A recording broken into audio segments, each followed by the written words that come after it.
Hello, everyone. We're going to get started in just a minute or so. I'm just going to give everyone a second to filter in. But thank you all for joining us. And if you'd like to go ahead and share in the chat box where you're joining us from, we'd love to hear where you're located.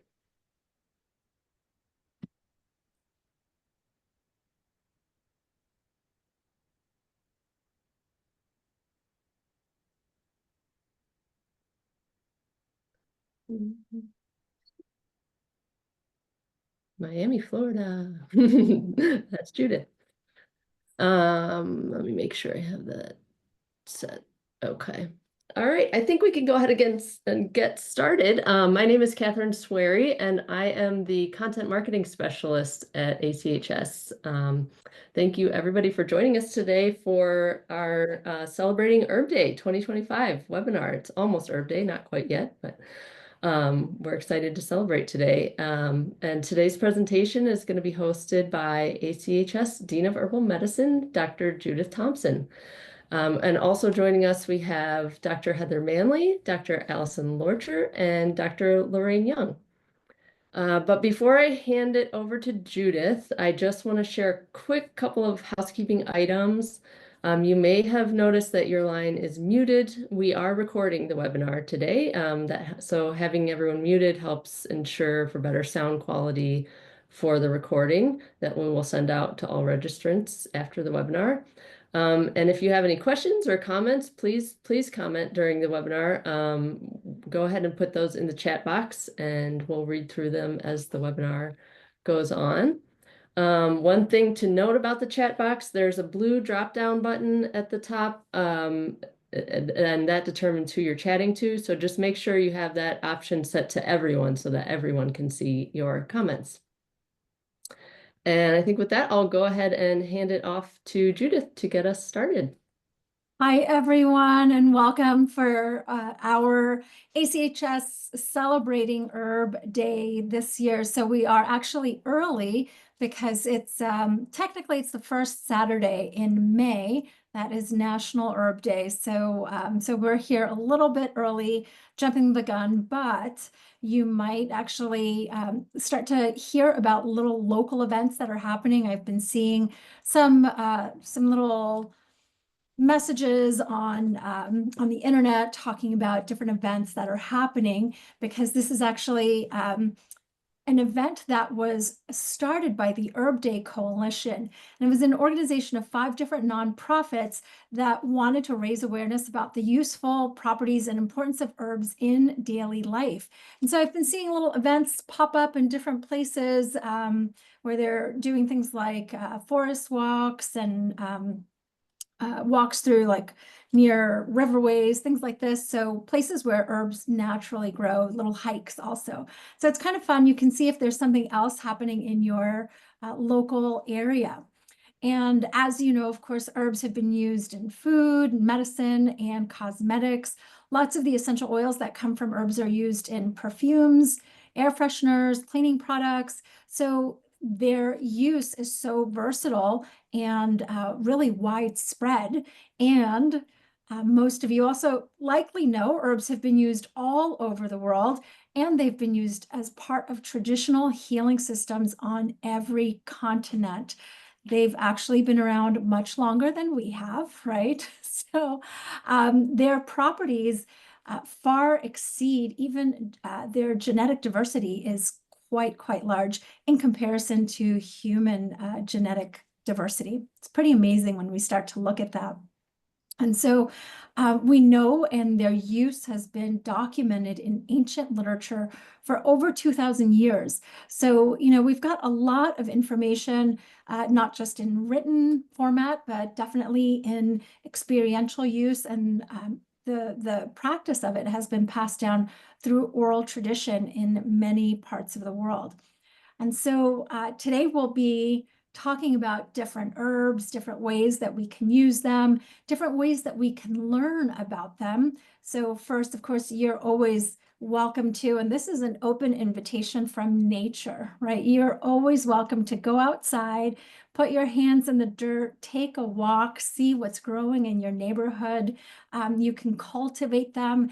You can get a little pot. I put a little bit of soil in there, throw some seeds from something you've eaten, and just give it a few days or a couple of weeks and it'll start to sprout. And so this is just, it's freely available for anyone.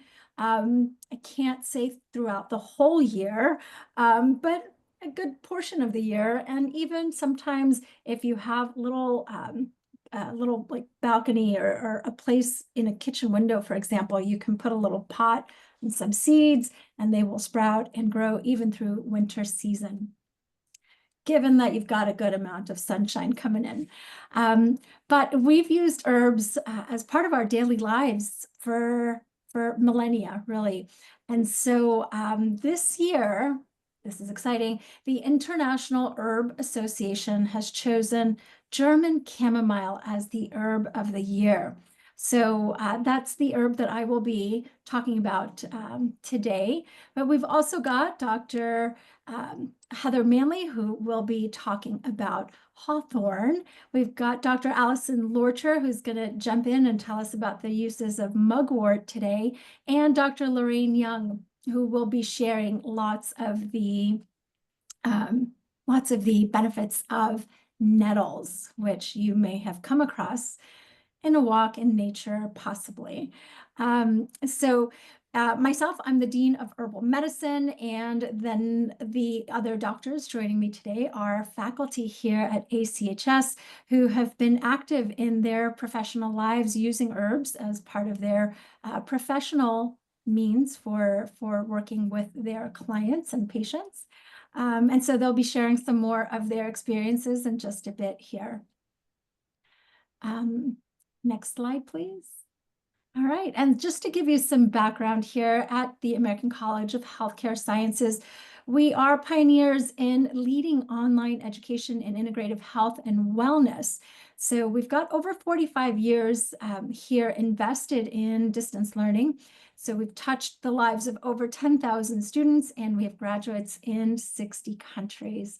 So we're here, we are certified B Corporation. We wholeheartedly believe in sustainability, especially when we start to talk about herbs, right? And so that's one of those areas where we want to make sure that these herbs are around, not just for us, but for future generations as well. So we're always looking at how can we make herbs and the use of them sustainable for their livelihood and our own. We've got different kinds of degree programs within the herbal medicine department, different micro-credentials, different ways that you can participate in what we have to offer. So welcome everyone. Thanks for being here. And next slide, please. Our mission and vision is really to lead the advancement of evidence-based integrative health and wellness education through experiential online learning and sustainable practices. So we're really looking at making this accessible to everyone across the globe, promoting sustainability and healthy futures for all. All right, and so here, jumping in with chamomile, Matricaria ricutita. So this particular herb has, it's a low growing plant and it prefers dry, sandy soils, and it can be found throughout the world in North and South America, Europe, North Africa, and in Asia. And fun little tidbit, it was called or referred to as little apple in both Greek and Spanish. And that is partly connected to its smell. So this is one of my favorite herbs because there's so many ways that we interact with it and oftentimes aren't even aware, because this is an herb that is what I like to refer to as an herb with gentle strength. It has properties that are so beneficial and yet so gentle that I've, for example, used them with babies, and children of any age can use chamomile because of that gentleness. And so it is, one of the ways that it became famous was for its digestive aid.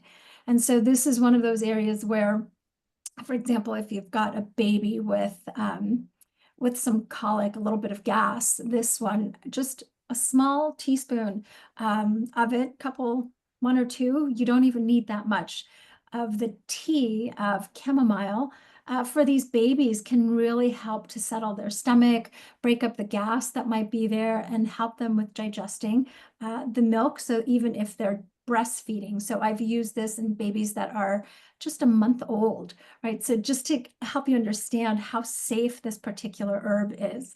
And it works all the way through into our seniors and elders of our community. And one of the ways that it can be supportive is for sleep. It's probably one of the more famous herbs for sleep. And I always think of it as kind of the first line of approach for sleep. Making a nice tea, letting it steep for maybe 5 or 10 minutes, depending on how strong of a flavor you want. And then having that in the evening before bedtime can really just help to calm the nervous system, help relax all those thoughts that tend to kind of catch up with you at the end of the day. What did I not finish? What do I still have to do? What do I have to do tomorrow? All those things that just kind of come up, that it can just relax your mind and slow down those thoughts so that you can relax enough to actually get to sleep. So it does also have that calming effect to soothe anxiety and worry. So for people who tend to be more, I would say, worriers, it actually just helps to soothe them. It may not put them to sleep. And so those folks, because their nervous system is really going, right, they will feel a little bit calmer, but they won't actually fall asleep. Somebody who doesn't tend to have that tendency, if they have a cup of chamomile tea earlier in the day, it might actually make them sleepy during the day. So, this is one of those herbs where you would want to kind of gauge where you are, if you just need a little bit more calming, or if you're actually looking to maybe get a nice nap in for the day. Some women will use it during the time of menstruation to help with those menstrual cramps. And it just helps to soothe. It has that antispasmodic property. And so it'll help to soothe those cramps that can come in. It also eases inflammation. So with any kind of inflammatory process that's coming into the body, it works so nicely as a blend with other herbs that can also help to fight inflammation. So I like it either in a tea by itself, or as part of either a tea blend. I've seen it in tinctures also, as an herbal formula. So it's a really nice tea that way.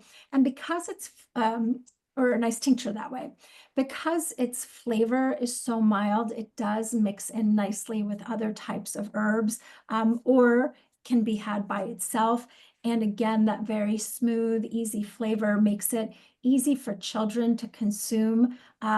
It's one of those herbs that's just so lovely because it's so versatile, especially for different age ranges, and because the taste is just, it's mild, it's pleasant. It does almost have that kind of apple flavor to it. And so children tend to consume it without giving you too much pushback on having the herb. And one of the surprise aspects of chamomile that I came across was that it had antimicrobial activities. And so when I was working with some clients, they let me know that they had tried it, for example, for a little sty that was developing on their eye. And so using, for example, a little tea bag of chamomile that's obviously cold first, just placing that over the eye can help to relieve that inflammation and help to normalize the microbial balance in the eye area. So that's just a little kind of surprise tidbit, but again, just helping to demonstrate the ways in which we can use chamomile for different types of things that can come up for different ages, and just a way to incorporate it. And so personally, right, this is one of those herbs, probably, I want to say I've probably been drinking this since I was a little girl, right?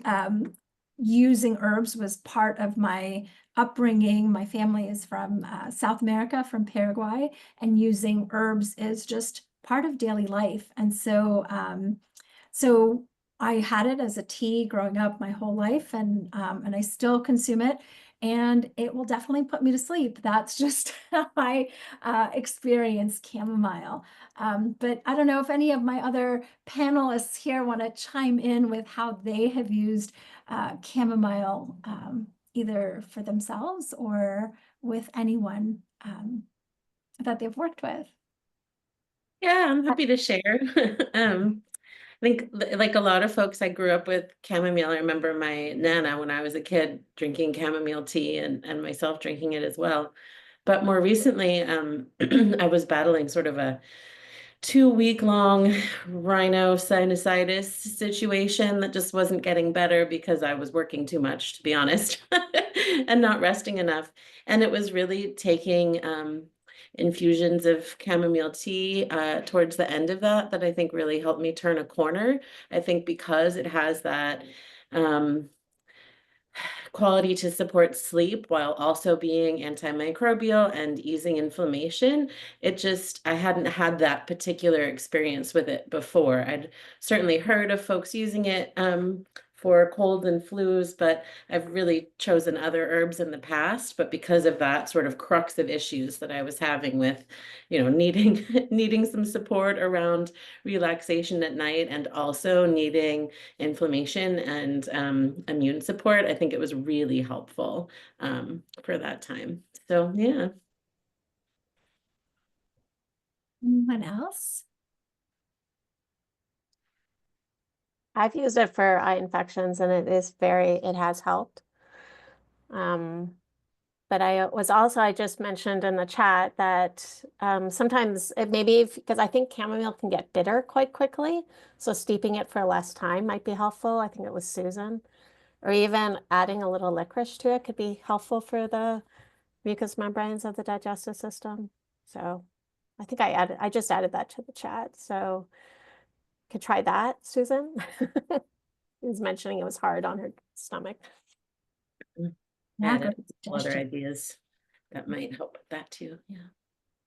I've used it as well for digestive upset, whether it's like anxiety related, because not only does it have an effect with regards to the nervous system, but also on the digestive tract, right? So helping to soothe those membranes and calm it down. So you can get kind of a multi-action purpose within those instances.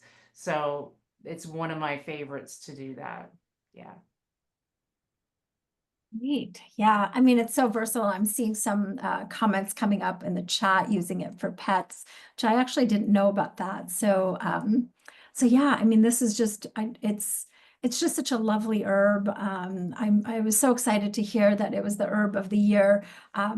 So this, the International Herb Association chose it as the herb of the year. So it's probably becoming more popular throughout the world this year. There's probably going to be much more in sales for it. So I don't know, maybe you want to go stock up before Or start growing it. right, start growing it. Exactly. Get a nice little hint of apple aroma in your home. So all right. I like the comment. I used it for eye issues, but also my pets, dogs and cats. I have a husky, and there's times when I'm like, oh, perhaps I should chime in and use this herb at points, because he's very active little fellow. But yeah, good tidbit. Yeah. So next, who is next? Okay, so next we got Dr. Heather Manley, who's going to be talking about hawthorn today. Take it away. All right, so I'm Dr. Heather, and I am going to be talking about Crataegus species or hawthorn. The power of the heart is what it's referred to quite a bit. But I really want to start talking a little bit about the folklore, because I think when we look at the folklore, it's like the foundation of why we use the herbs. And like we think about what Dr. Thompson was talking about, our ancestors used it thousands of years ago, hundreds of years ago. And I just find it so incredible when we look at how they used it and how that aligns to how we're using it today. And it can really give us some great answers on that aspect, but also some things that they used it for that we're just not using it for as much today, but maybe we should be. And so, you know, when I look at the folklore of hawthorn, you know, one of the first things that, you know, does come up is the Celtic lore and how they refer to the hawthorn tree as a sacred tree of the fairies, which always brings in that magical aspect of the herbs, which is, you know, what I think what got me really intrigued with botanical medicine is the magic of them and how our ancestors did use them. But so in Ireland and in the British Isles, the hawthorn tree was the fairy tree. It was really well protected. It was sacred. It was protected, but it was also offered protection. And it really was not supposed to be disturbed at all. And they held a lot of meetings under the hawthorn tree. And if one did cut down a hawthorn tree, even especially if it was like a solo tree in a field, you know, it was told to bring misfortune and possibly even death. So they were quite sacred and, you know, very renowned and respected. But the trees were also thought to be portals to the other world, which I always kind of like that little added tidbit. And I think we're going to hear a little bit about mugwort, and I think about mugwort with that as well, and how it can help with dreams. But the sprigs were placed in babies' cribs to offer that protection as well, mostly for illness and against any kind of evil influences that could come during the nap times and night times. So I think that's all just really fascinating and kind of fun little things to get us intrigued to learn a little bit more about herbs and then definitely, you know, with the hawthorn. But I think one of the reasons that hawthorn is one of my favorite herbs is because of the heart and grief symbolism. So when we, and it kind of ties in a little bit to the doctrine of signatures. Like when we look at the folklore and what I was just talking about with it offering protection, but specifically we think of it as offering protection to the heart, and also processing loss. We look at the thorns as being protective, like to the plant, and the blossoms opening up the heart. So this duality is really can be echoed a lot into you know, how we can use it therapeutically. Which I always, you know, just looking at that aspect is intriguing to me, especially when I think back of when I first started learning about hawthorn. And while I was in school, in my traditional Chinese medicine class, I mean, I'm not a Chinese medicine doctor and acupuncturist, but we did take it for a year. And they talked a lot about how the lungs represent grief. And they were, you know, talking about, you know, asthma and some other issues that are in the respiratory systems of the body. And possibly it was at the same time in the botanical medicine class, we started talking about Crataegus and how that it's very well known as a cardiotonic, but it was brought up, and again, I can't remember which class, and maybe it was all happening at the same time, but just how that when we have heartache, that can align to grief, and that can, you know, go into looking at the lungs, and if there's issues within the lungs, you know, maybe not like the root cause is maybe not so much having to do with the lungs, but maybe has more to do with some grief and some heartache. So there's such a beautiful overlap with this. And I I really resonated with this and really thought about how not just always thinking about hawthorn for the heart, but also like if somebody has heart issues, that maybe I would use Crataegus, but it can open up a conversation to have a deeper discussion with your clients about grief, and that maybe the root cause of maybe their heart issues or their lung issues has to do with heartache. And so with that heartache, you know, Crataegus can be a really great herb to bring into the picture and part of your plan. I don't think we think about that so much when we, you know, look at hawthorn, and I don't know how many people use hawthorn, but I think it's a really great herb. I think I've used it. Well, let me go into a little bit of some of the medicinal values. So we do know that it is a cardiotonic. You know, it can, I think somebody just mentioned, can it lower blood pressure? It has been shown that it can do that, but it also can improve circulation, improve oxygenation of the blood. So it's got a lot of good backing for as a cardiotonic, but it also can be used as a nervine to really help people with some anxiety and stress and restlessness.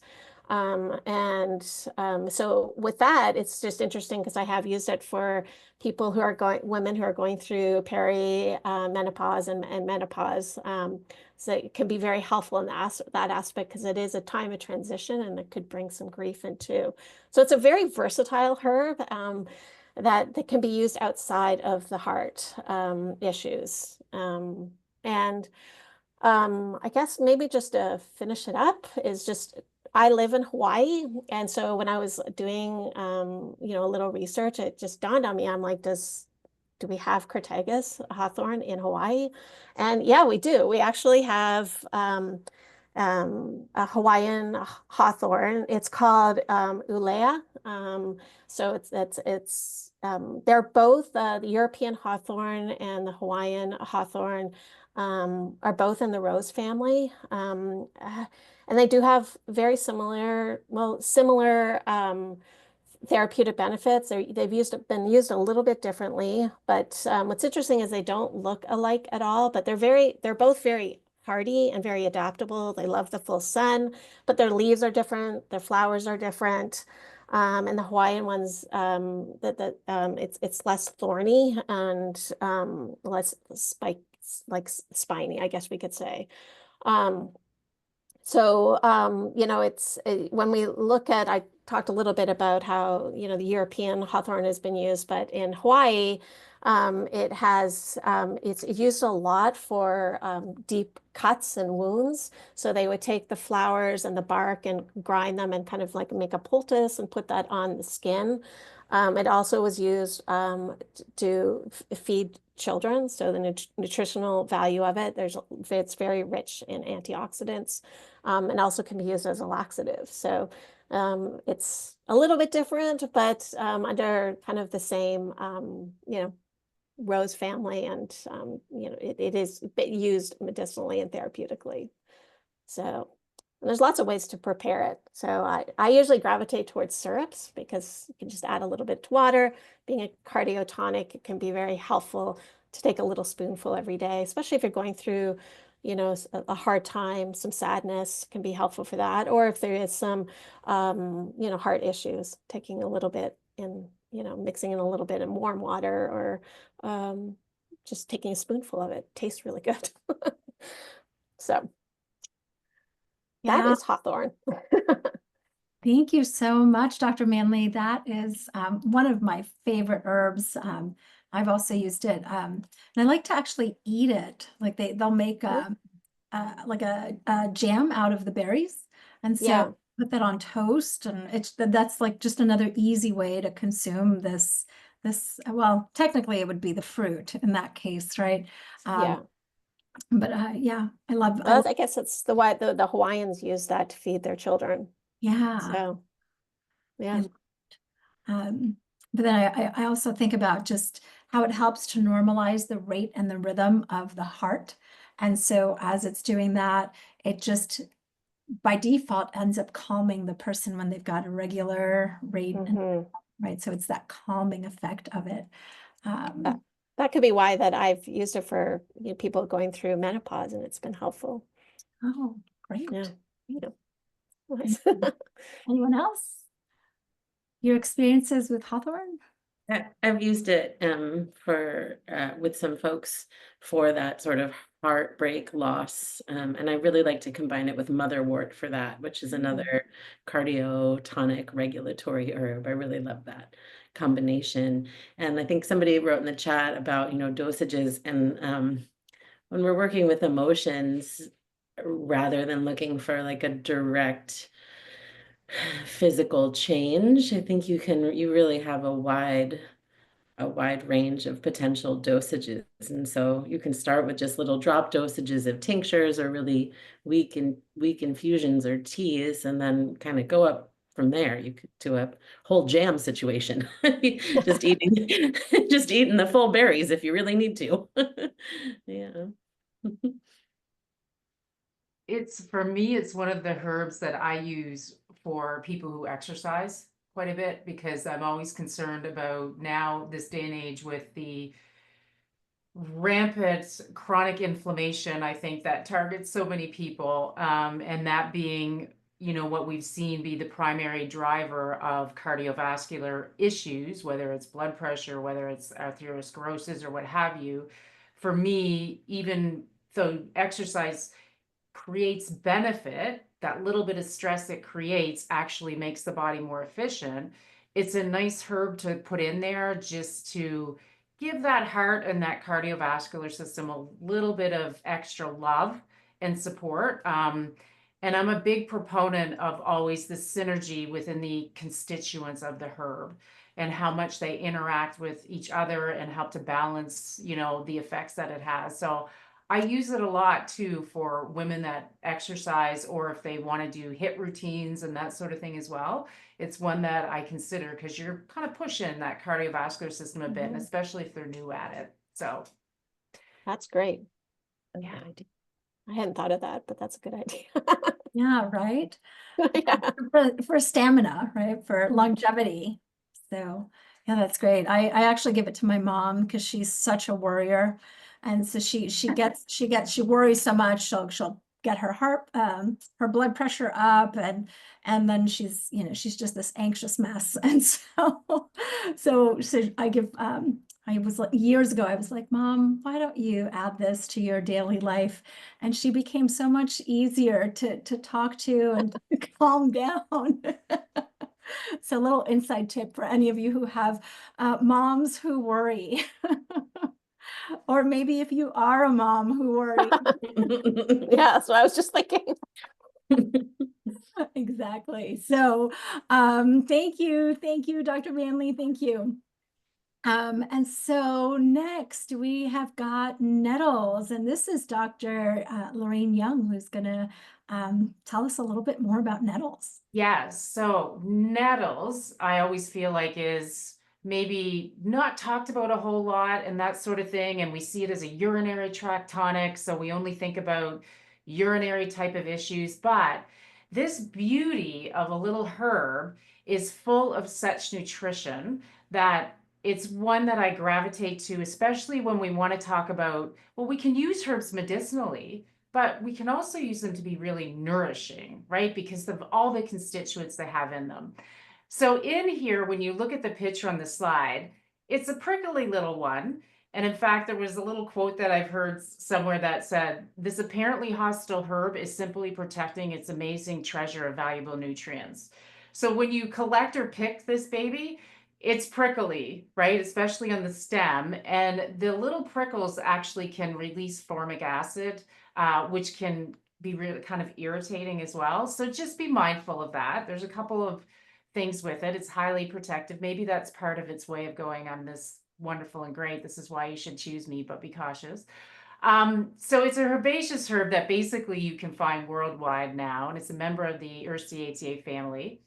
And one of the things with this herb, as I mentioned, is we think about it as alternative, as an alkalizing diuretic or a urinary tonic. But I like to think of nettles as this nutrient powerhouse. It's so rich in calcium, manganese, magnesium, potassium, silicic acid, iron, but also vitamin K, A, and the Bs. So when we look at its uses, it's more of whole body harmony is what I like to think about this herb. So, and part of that could be directly from a lot of the nutrients that are in this herb.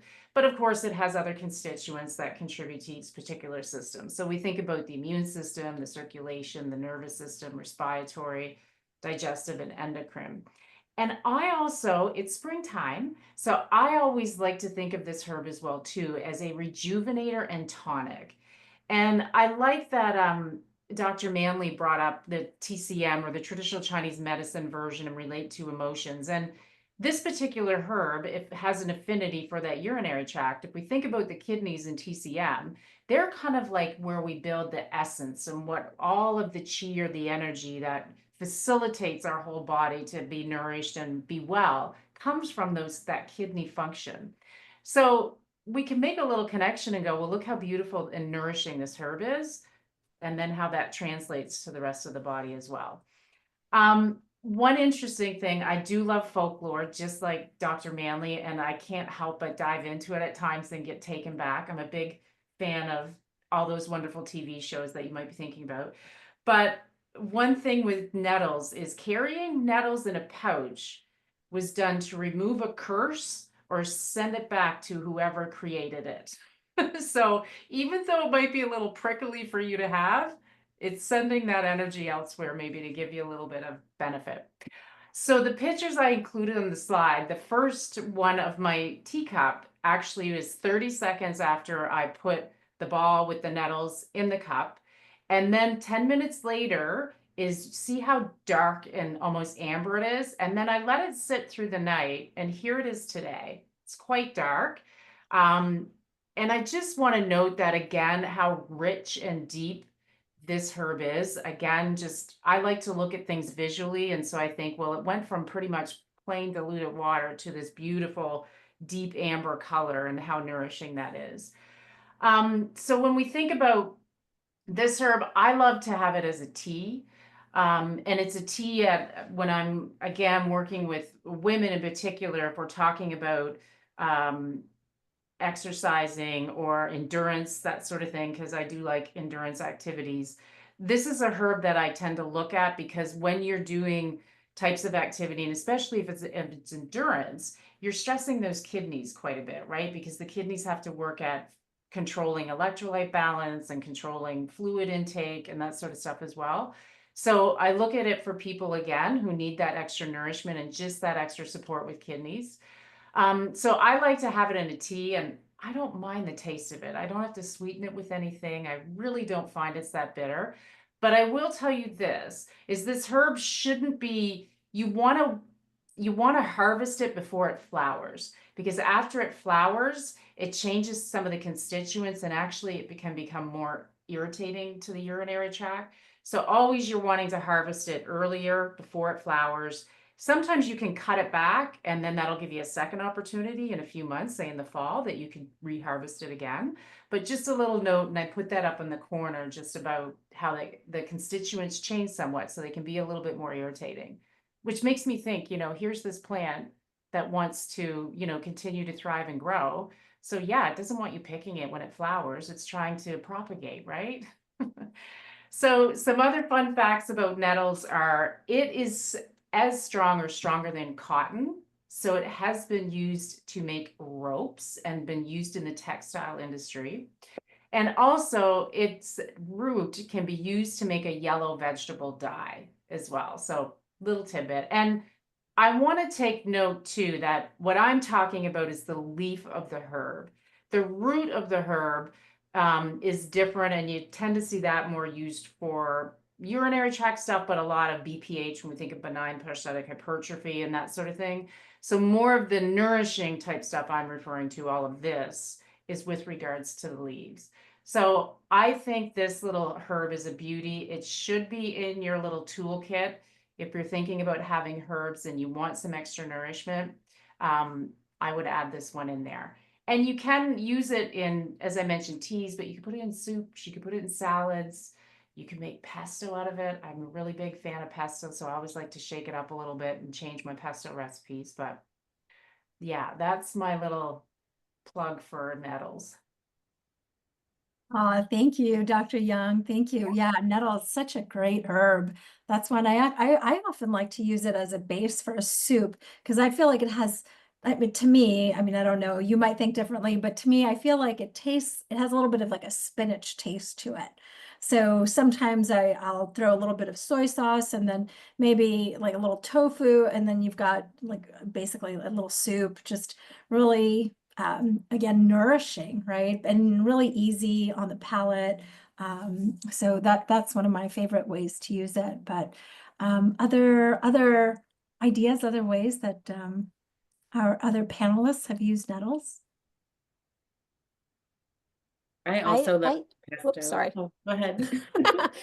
I like make with some of these real nutrient-rich herbs, I like to make vinaigrettes and use them in salad dressing. Great one. That's a recipe I might have to tap you for. Just add some like champagne vinegar or any kind of vinegar you like, and just let it sit for a few weeks and shake it and strain it, and then make a salad dressing from that. So Yeah. easy, right? I know, it's so easy. Just adds that extra nutrition to your meals. Yeah. I really like it in pesto because as soon as you crush it or heat it, but as soon as you crush it, all the little stingers are deactivated, if you will. So that's a nice way, I think, to keep it fresh and raw. And then, the olive oil and the garlic in your pesto will act as a bit of a preservative. And then you just need like a little bit, on your on your toast and your pasta. And you could add basil or, whatever other herbs you like at the same time. Because, when I go gather nettle, I'm not just going to gather a little bit. You're going to gather like as much as possible because I don't want to prick myself every day. I want to prick myself once in early spring, and then that's it, right? So like the gloves and then all of the nettle, and then, you get this much pesto. You can eat it for months. You mentioned that on your slide, but little plug for pesto. I think you can freeze the pesto too. Have you ever frozen it? Yeah. Yeah. Or making little ice cubes with them too. I'd like to remind her of just have a little bit of it. Okay, I need to remember that because I really do like my pesto. And I tend not to just have a little of it. Or you could freeze it. There you go. I put it in the container and put the rest away in the freezer. Yeah. One of my favorite aspects of nettles is how safe it is. And there was someone in the chat earlier who had mentioned giving it to kids, so absolutely safe with children. And in my earlier life, I worked with a lot of pregnant women, and so that was in my days of midwifery. That would be one of my herbs that I would safely say for moms who wanted to have a really nourishing tea, that nettles was one that they could safely drink. Second and third trimester, I always like to leave first trimester alone. But in second and third trimester, it was just a really nice tea for them that had all those minerals in there so that they could just have a little extra nourishment. So thank you so much, Dr. Young, for sharing your experiences with nettles. And so last but certainly not least, we have Dr. Loercher, who is going to be telling us a little bit more about mugwort today. Oh, thank you so much. Yeah. I really struggled trying to pick one herb to talk about because there are so many wonderful ones. As you've seen, we've only talked about 3, and we could all share 900 experiences about each of them. But after doing some thinking about it, I really realized that mugwort has become part of my daily life in a very quiet, unassuming way, and my appreciation for it is growing daily. It has several different potential medicinal functions. I think it's most well known as a uterine stimulant, useful for dysmenorrhea or menstrual pain. It has a very warming quality. So if somebody has the sort of menstrual cramps that improve with like a hot pack, which many people do, so mugwort might be indicated for those kind of menstrual cramps. But it can also be used to staunch bleeding if somebody has too much menstrual bleeding. And so I think it's a very interesting herb that way because it sort of improves the relationship to menstrual flow. And so many people, I think I saw a statistic, it was like 90% of people under the age of 25 who have menstrual cycles have dysmenorrhea, which is just too many people, right? So I really appreciate its use that way. One of the more fun, sort of spiritual type woo-woo uses for it might be to improve the vividness of dreams. If somebody tends towards nightmares or vivid dreams that will wake them up, it might not be the best herb to use. But for myself and from some other folks that I've used it with, if you like to do dream work or if you like to sort of see what your subconscious likes to tell you at night. I find that mugwort tea in the evening, maybe as part of a nighttime blend, maybe with chamomile or, something else, can be really helpful in just turning the vividness of dreams up a notch, and, helping, it helps me anyway. And I've seen it help others sort of figure out problems, as we're sleeping. But you can also eat it as a green vegetable. It has sort of a sage-like flavor. I am not in the habit of doing that, but I did just plant some in my garden and I brought some with me that I've planted. It is invasive to North America, unfortunately, but it's native to both Europe and Asia. So I think you can see that. So I planted one tiny little bit and it grows by rhizomes.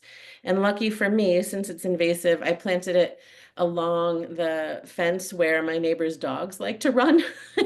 So I'm going to rely on those dogs to just, really keep it in check for me. Just keep it along the fence. And if I move out of my house at some point, I'll have to dig up lots of rhizomes so it doesn't take over everywhere.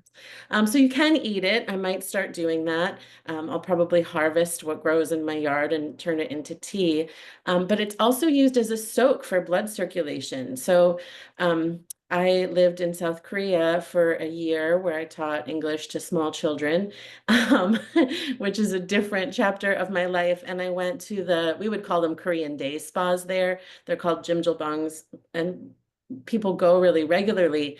And there are multiple temperatures of baths. And so you can, gradually increase your body temperature. And all of them would have these large basins of warm mugwort tea that people would pour over themselves as a wash. And so it can be used as a soak to improve blood circulation worldwide. I mean, body-wide, excuse me. And I just found that such a wonderful application. And, you just kind of throw it over your body and let it dry in the end. But I loved that so much. So that, has inspired me to use it for foot soaks and baths. But something that I use it for literally every day in clinic, I practice as an acupuncturist, is moxibustion therapy. So down at the bottom left of this slide, you can see what mugwort looks like when it's turned into moxa floss. And so on the left hand side, you have basically just like the dried and rubbed leaves. And then as you age the moxa, it gets more and more pure. And so on the right-hand side, you have really high quality moxa. And so moxa is a heat therapy that's used, it's kind of a sister therapy to acupuncture. Like 3,000 to 5,000 years ago, the metallurgy wasn't very advanced. And so people would use moxa or burning herbs on the skin rather than acupuncture needles. And so I use moxa every day in clinic. And sometimes when there's no smoke available, or I can't, make my room smoky, I have this little moxa tincture that I'll use and place on the skin in areas that I want to use, increase warmth to. And so it's just become this like very pervasive herb in my life. But it has kind of a not very attractive name, mugwort. It's not very flowery. Artemisia is kind of nice, but vulgaris doesn't sound very good. It kind of smells a little bit, it's not floral or pretty. It smells kind of, I don't know, skunky, but in a pleasant way. And so I've just really grown to appreciate how it has this has had this sneaky quality in my life of just getting into every stage and into every day of my life and benefiting so many folks. Yes. Oh my gosh, mugwort. I became even more fascinated with mugwort when I started hearing about the folklore and how it's used. And here we've got a little thread going about using it for dreams. So that really seemed to get people's thoughts going, right? But yeah, it's so lovely. And I know that, can you tell us the difference between the mugwort, the moxibustion, because that's mugwort that they use, but some release smoke and others don't. Is that a different herb? It's the same herb, but the smokeless moxa has been carbonized, so it's been already burnt and then compressed. And so you basically have like a piece of charcoal that's made to be smokeless rather than like the actual more fresh herb. So if you have, if I just like dried this and, rubbed it together to make it kind of fibrous, it would be very, very smoky. And then as it ages, the more pure kinds of moxa, like when we saw on the slide that get more and more pale yellow, those are a bit less smoky. And then finally you can get smokeless moxa, which has just been processed to prevent most smoke. Yeah. Interesting. Yeah. Other experiences with mugwort? Well, since Alison has started talking, I went and looked up folklore for mugwort because I'm really intrigued by this dream thing that you mentioned with it. And this is what came up. When Warner carried, mugwort brings journeying loved ones safely home and offers protection along the way from wild animals, sunstroke, and fatigue. Wow. I don't know. That's pretty interesting. Sounds like a very protective type of herb to have on hand. Mm-hmm.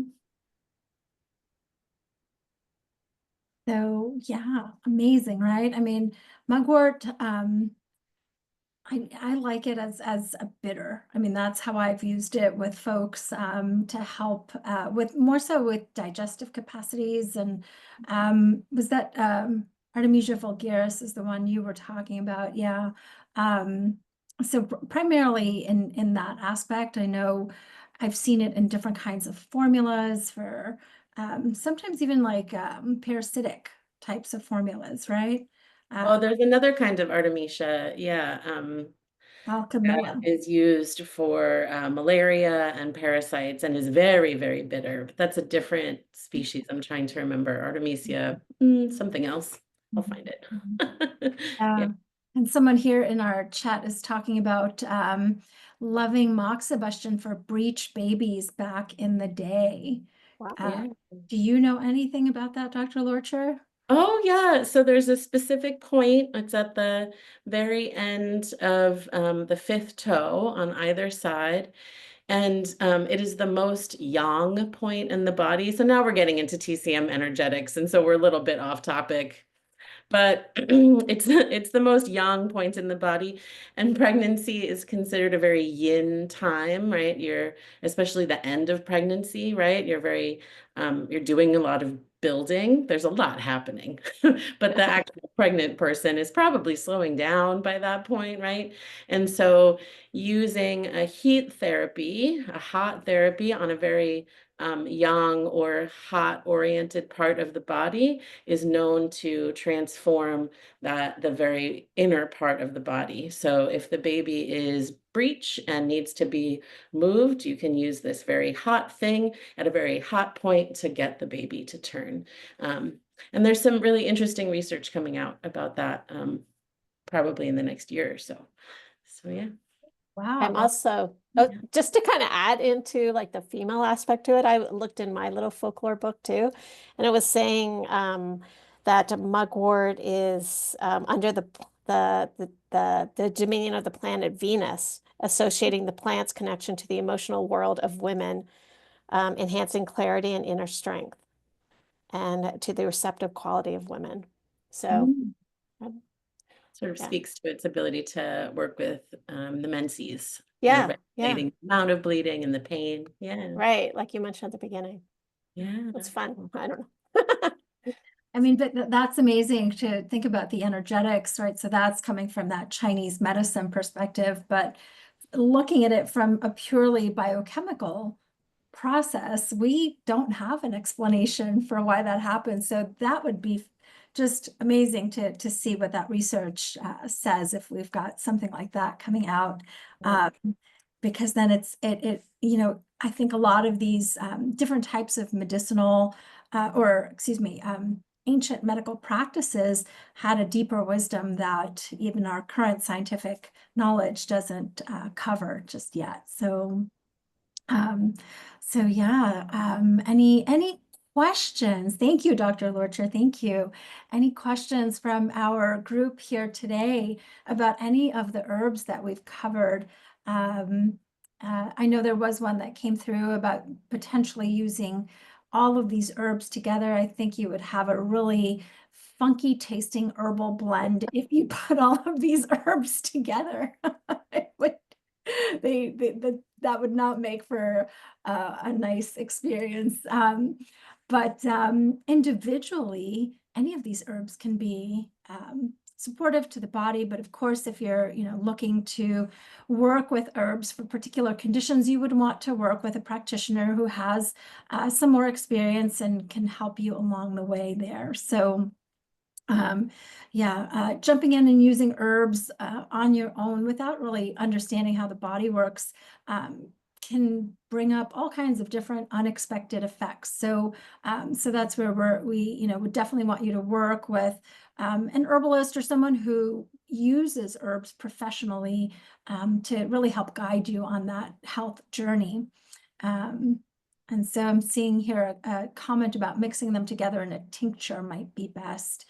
I still don't know that this combination that we talked about would work. I mean, you could mix them, but I still think there's some qualities that I don't know. We'd have to get into some of the specifics about the formulation and herbs that are cooling versus heating, some that are more moistening versus drying, right? So that those are the kinds of things that we get into in our courses when we start thinking about which herbs are going to mix well and how we do that and what we would want to accentuate in a particular herbal formula.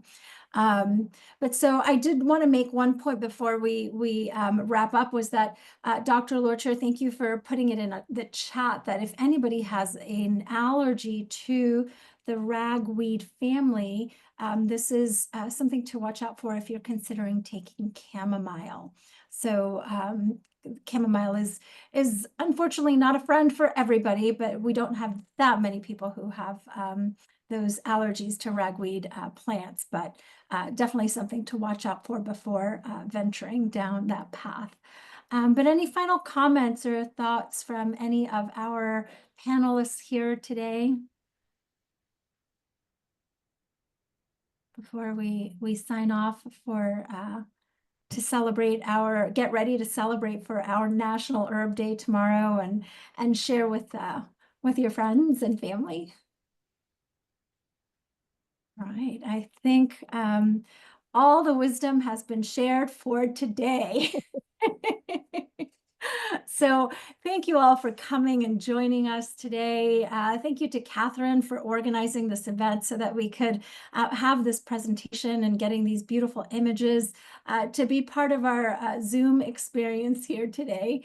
Thank you all for joining us. You've got our contact information if you wanted to reach out to any of us with questions, and certainly you're welcome to go to our website, achs.edu, and learn some more about the programs that we have here. And we here have supplied the URL for the Herbal Medicine department so that you could see all the different ways that you could get connected via either certificates, diplomas, or if you actually are looking to get a degree, either on an associate's or bachelor's degree or at a master's. And now we are rolling out our doctorate level degrees. So you have lots of different ways to work with our herbs, and there's so much to learn. And we just want to thank you for joining us today. Enjoy the rest of your day, everyone. And thank you to all our faculty who joined. Thank you. Thank you to our panelists. Bye-bye.